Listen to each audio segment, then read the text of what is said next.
Palmento is where wine used to be made since the very early days. It is typical of Mount Etna. There is a top floor which is called pista. That's where you step on, pestare in Italian means to step on, to crush the grapes. And then there are some pipes through which the juice flows into lower vats. So it just flows by gravity. So this colorless, simple grape juice would end up in the mid vat, and then the skins, which are much tougher to break, were pressed separately in this middle vat.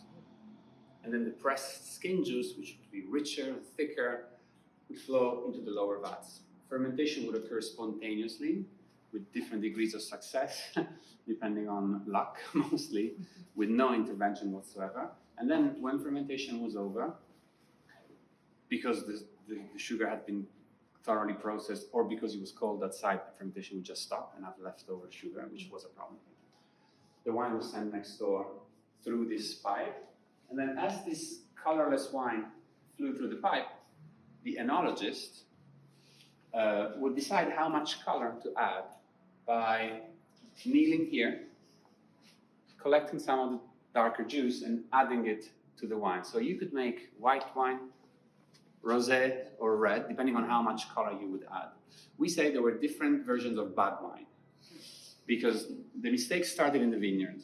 No yield control, very late harvest in order to have a lot of alcohol.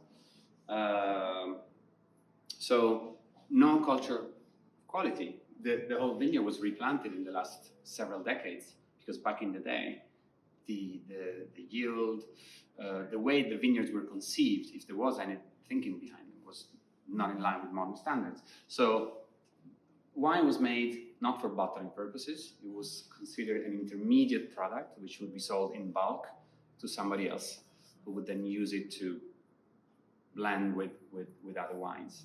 But the soil, the climate, the terroir, it's difficult not to use a French word, were always there. So as soon as education and technology came in the 80s, things have improved significantly. So we've always had the raw material. What we needed was the technique, the skills, and the organization.